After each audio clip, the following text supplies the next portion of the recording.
وقالوا سمعنا وأطعنا غفرانك ربنا وإليك المصير.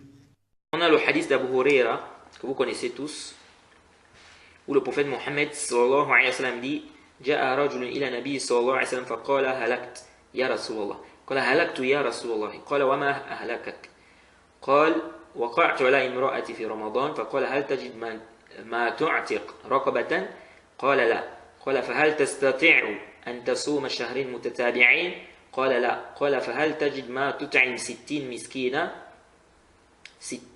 مسكينة قال لا ثم جلس فأتي النبي صلى الله عليه وسلم بعرق فيه تمر فقال تصدق بهذا فقال وعلى أفقر منا فما بين لبتيها أهل بيت أحوج إليه منا فضحك النبي صلى الله عليه وسلم حتى بدت أنيابه ثم قال اذهب فأطعمه أهلك.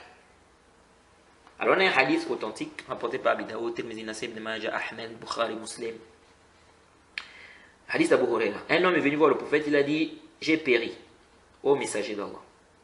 Il a dit et qu'est-ce qui t'est arrivé? Il a dit j'ai eu des rapports avec ma femme pendant la journée du mois de Ramadan. Le prophète a dit est-ce que tu peux libérer un esclave? Il a dit non.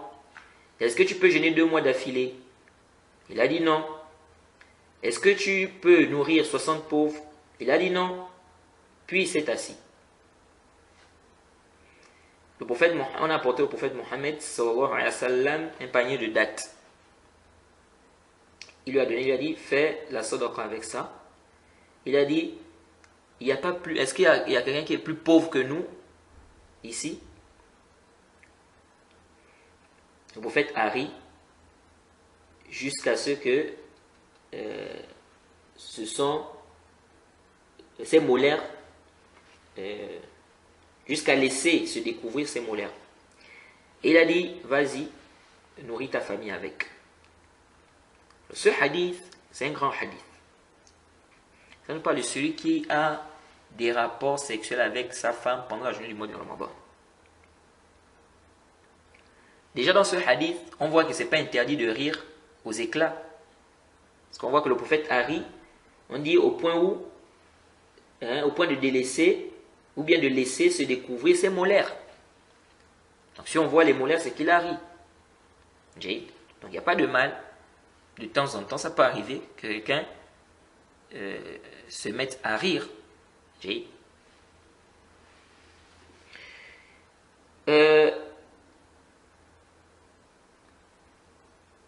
Celui-là qui a des rapports avec sa femme pendant la journée du mois de Ramadan, la majorité des savants disent il doit faire l'expiation là.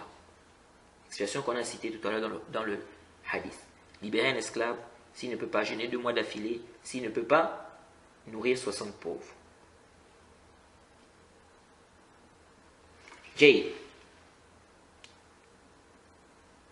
Déjà les savants divergent. Est-ce que il doit respecter cette chronologie-là? Ou bien la personne a le choix. Déjà, il y a certains savants tels que l'imam Malik qui a dit ce qui est obligatoire pour lui, c'est juste de nourrir 60 pauvres. Mais on voit bien que dans le hadith, on n'a pas cité que le fait de nourrir 60 pauvres. On a cité le fait de libérer l'esclave, on a cité le fait de jeûner 2 mois d'affilée, et on a cité les 60 pauvres. Donc la parole de l'imam Malik là, c'est une parole qui n'est pas sahih. Parce qu'il s'est appuyé sur une version où on a cité seulement le fait de nourrir 60 pauvres. Mais on dit que cette version a été le résumé. La version d'Abu Huraira est bien détaillée, c'est dans le sahih, c'est même dans les 7, dans les kutub, les sab'a. C'est pourquoi Al-Hafidh ibn Hajar a dit l'histoire, c'est la même histoire. Il Abu Huraira a mémorisé l'histoire, il a rapporté l'histoire en détail. Et dans la version de Aïcha, elle a résumé l'histoire.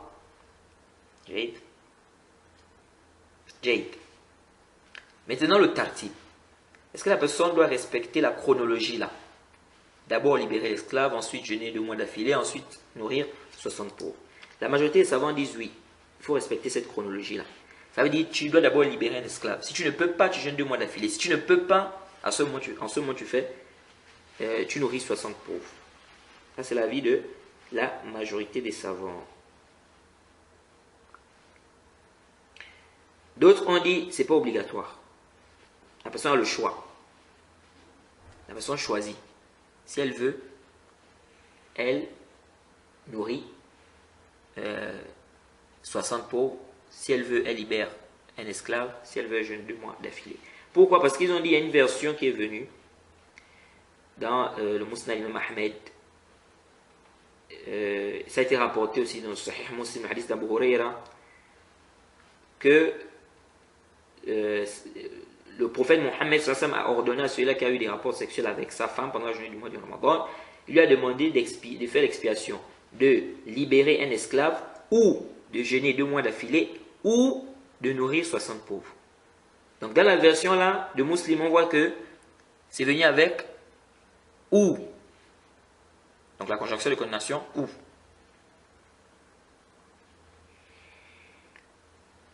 Mais haza fihi nazar. La majorité des savants ont dit cette version est shadda, elle est marginale. Al-Mahfouz, c'est la version qui est rapportée avec la chronologie. Ils disent parce que ceux qui ont rapporté la version là où il y a le choix, c'est l'imam Malik, Ibn Jurayj, Fulayh ibn Sulaiman et Amr ibn Uthman. Mais ils ont été contredits par plein de rapporteurs. Ibn Uyayna a rapporté avec le tartib, donc en respectant la chronologie. Shu'ba, Awza'i, Layth, Ibrahim ibn Sa'd, Mansour et bien d'autres. C'est pourquoi Al-Hafiz ibn Hajar a dit ceux qui ont rapporté le tartib, donc la chronologie. Donc est-ce que tu peux jeûner? Est-ce que tu peux libérer un esclave? Est-ce que tu peux jeûner 2 mois d'affilée? Est-ce que tu peux nourrir, comment on appelle, 60 pauvres? Il dit, ceux qui ont rapporté le tartib de Zuhri sont à peu près 30. Ou plus même. Oui, tout ce monde l'a rapporté au tartib. Quelques-uns sont venus, ils ont rapporté avec le Aoud. Et quand on regarde même la version, là, on voit que c'est une version résumée. C'est une version résumée en fait. Le prophète lui a ordonné de libérer un esclave, de jeûner 2 mois d'affilée, de nourrir 60 pauvres. C'est une version résumée. Donc, à Sahih al-Rajih, il faut respecter le tartib. Une autre question. La femme, si on n'a pas forcé la femme, est-ce qu'elle doit aussi faire l'expiation? Certains savants ont dit oui, la femme aussi doit faire l'expiation. Ça c'est l'avis de l'imam Malik, d'Abu Hanifa, d'Abu Thawr, d'Ibn Munzir, de l'imam Ahmed, c'est l'avis de l'imam Shafi'i. Al-Hafiz, c'est l'avis du Jumhur. Et ils ont pris des versions, ils ont dit il y a certaines versions où le compagnon l'a dit, j'ai péri et j'ai fait périr. Donc ils ont dit, les deux sont dans le même hukm, et les deux ont fait ce qui était interdit. Donc les deux doivent faire l'expiation. Et ça c'est l'avis du Cheikh Ibn Uthaymin, que la femme aussi doit faire l'expiation. Deuxième avis, ils ont dit c'est pas obligatoire, elle n'a pas à faire l'expiation en fait. C'est pour l'homme seulement. C'est l'avis de Hassan, de Awza'i, de l'imam Ahmed, de Shafi'i, et de Daoud wa Ahl al-Zahir, Ibn Hazm. Bon, as-sahih, wallahu ta'ala a'lam, la mas'ala, c'est une mas'ala qui est très compliquée. As-sahih, wallahu ta'ala a'lam, l'avis que nous trouvons juste, c'est que la kaffara, c'est seulement pour l'homme. C'est seulement pour l'homme. Quant à la version qui dit j'ai fait périr, Al-Hafiz ibn Hajar a répondu à cela en disant que c'est pas parce qu'il a dit j'ai fait périr que ça veut dire qu'elle doit avoir la kaffara. J'ai fait périr. Déjà, d'abord certains ont dit que c'est daif, cette ziyada là. Et ils ont dit, et même si c'est sahih, le sens, c'est-à-dire que j'ai été la cause qu'elle tombe dans le péché ou que quelqu'un tombe dans le péché. Mais ce n'est pas parce que la personne a le péché que forcément la personne doit faire l'expiation. Et ils disent aussi, c'est pas aussi parce qu'ils ont fait le péché que forcément, c'est-à-dire ils ont fait le même péché, que forcément ils doivent avoir la même expiation, mais ils doivent avoir l'expiation à deux. Ils disent parce que le prophète n'a pas ordonné à la femme de faire cela. Le prophète pouvait bien lui dire que dis à ta femme aussi de faire ceci. Mais il n'a pas dit. Bon, certains savants disent le prophète Mohammed sallallahu alayhi wa sallam n'a pas parlé ici de la femme, peut-être parce que il se peut que sa femme avait une excuse. Peut-être elle n'était pas en jeûne. Bon, ça aussi fait nazar. Parce qu'ils disent, le prophète devait demander, et ta femme, elle a jeûné, elle est en jeûne, est-ce qu'elle peut libérer un esclave? Tout ça, le prophète n'a pas demandé. Tout ça, le prophète n'a pas demandé. L'avis que nous trouvons juste, c'est l'avis du Jumhur, l'avis de la majorité des savants, c'est que la femme n'a pas d'expiation à faire. Allez le plus savant. Alors, si on force la femme à avoir des rapports, est-ce qu'elle a l'expiation à faire? Certains ont dit, il n'y a pas d'expiation, mais elle doit rembourser le jeûne là. C'est la parole d'Imam Ahmed, de Thawri, de Auza'i et de Al-Hassan. D'autres ont dit, il n'y a pas d'expiation, il n'y a pas de compensation à faire. Elle n'a pas à rembourser, elle n'a pas d'expiation à faire. Et ça c'est as-sahih. As-sahih, c'est que la femme, qu'on force, quelqu'un contraint une femme à avoir des rapports, on dit son jeûne est valide, il n'y a pas d'expiation pour elle à faire, il n'y a pas de jeûne à rembourser. Parce qu'ici on a contraint cette femme-là. Si le Fajr arrive, un homme est en train d'avoir des rapports avec sa femme, Fajr est arrivé, et aussitôt il a délaissé. Quel est le jugement? Il y a deux avis des savants, mais l'avis que nous trouvons juste sur le A'lam, c'est qu'il n'a pas d'expiation à faire, il ne rembourse rien aussi. Son jeûne est valide. C'est-à-dire, il jeûne en fait la journée. Parce qu'il a délaissé. Dès qu'il a vu que c'était le moment, il a délaissé. Et ça, c'est l'avis aussi d'Ibn Hazm.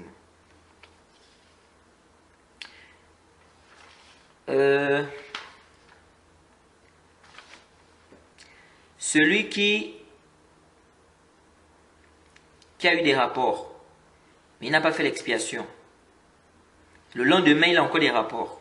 Donc, il a eu les rapports, par exemple, hier. Il n'a pas fait l'expiation. Le lendemain, il a encore des rapports. Il fait combien d'expiations ici? Certains savants disent une seule expiation. Ça parle de Zuhri, de Auza'i. D'autres ont dit il y a deux expiations à faire. Ça, c'est la parole d'Imam Malik, de Lays, de Shafi'i, d'Ibn Munzir, de Makhoul. Et ça, c'est l'avis qui est juste au A'lam. C'est l'avis aussi d'Ibn Hazm. Parce qu'ils disent que chaque jour, c'est une adoration. Donc, s'il a eu des rapports hier, il n'a pas fait l'expiation. Le lendemain, il a encore des rapports. On ne va pas dire d'en faire une seule expiation là. Tu dois faire deux. Ça, c'est ce qui est sahih. S'il a eu des rapports maintenant, puis il a fait l'expiation, puis il a encore eu des rapports, donc le même jour là, est-ce qu'il doit encore faire une expiation? Donc il a eu des rapports, il a fait l'expiation. Après avoir fait l'expiation, il a encore des rapports. Ici, il y a deux avis. Certains savants ont dit il doit encore faire l'expiation. Ça, c'est l'avis de l'imam Ahmed. Il a dit parce que les rapports, il ne doit pas faire des rapports pendant la journée du mois de Ramadan. par rapport au mois du Ramadan. Donc ici, du moment où il a encore fait, il doit encore faire l'expiation. D'autres ont dit non, il n'y a plus d'expiation à faire. Ça, c'est l'avis d'Imam Malik, des Shafi'i et d'Abu Hanifa. Ils disent parce que les deuxièmes rapports là, il a fait ça, il n'est plus en jeûne. Donc ici, il n'y a pas d'expiation à faire. Et ça, c'est l'avis qui est juste sur le A'lam. Et c'est l'avis d'Ibn Hazm. Celui qui a des rapports avec une femme à l'anus, est-ce qu'il a l'expiation à faire ou pas? Bon, Ibn Qudam a dit qu'il n'y a pas de différence, que la personne ait des rapports au niveau du sexe ou au niveau de l'anus. Bon, il y a ici un avis, une riwaya d'Imam Abu Hanifa qui dit qu'il n'y a pas d'expiation. Mais à Sahih al-Rajih, il n'y a pas de farq, il n'y a pas de différence. Celui qui a des rapports dans le zina, donc c'est pas sa femme, c'est le zina, ou des rapports dans la shubha, il y a une shubha, il y a une ambiguïté. L'imam Nawawi a dit c'est-à-dire celui-là qui a des rapports dans le zina, ou bien c'est une shubha, ou bien dans un mariage qui est facile, ou bien il a des rapports avec sa soeur, ou bien avec sa fille, billah, qu'Allah nous en préserve. Il dit tout ça, il y a l'expiation à faire. Il y a l'expiation à faire. Et la personne doit, ils disent que la personne ne doit pas jeûner le reste de la journée. Et il dit même, la personne doit jeûner le reste de la journée. Il dit qu'il n'y a pas de divergence sur cela. Il n'y a pas de divergence sur cela.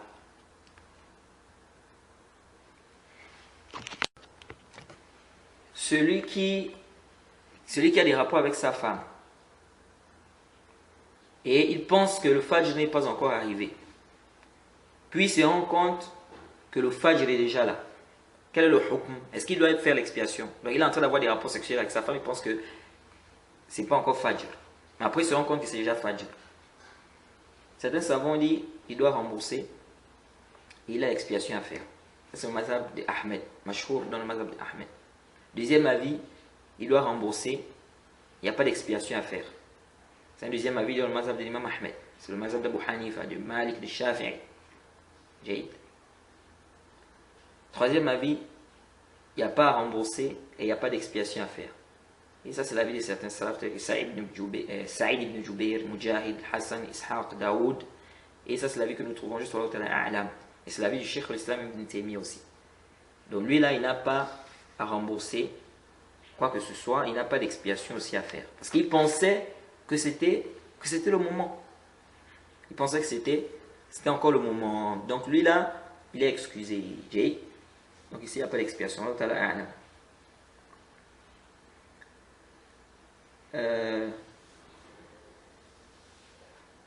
Celui qui a des rapports sexuels pendant qu'il est en train de rembourser le jeûne. Là, ce n'est pas celui qui jeûne. Là, il ne jeûne pas pendant le Ramadan. Mais il jeûne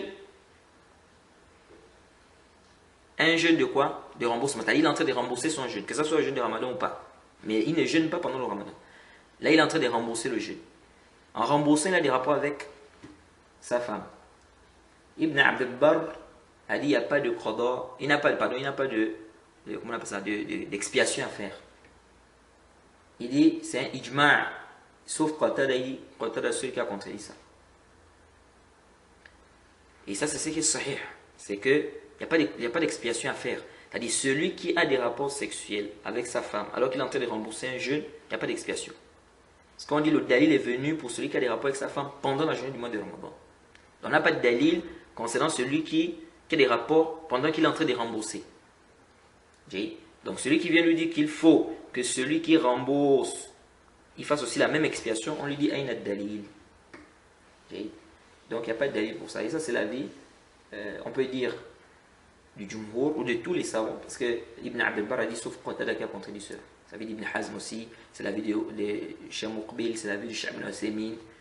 Tout cela disent il n'y a pas d'expiation à faire pour celui-là qui a eu des rapports avec sa femme pendant qu'il est en train de rembourser le jeûne. ربنا ولا تحملنا ما لا طاقة لنا به واعف عنا واغفر لنا وارحمنا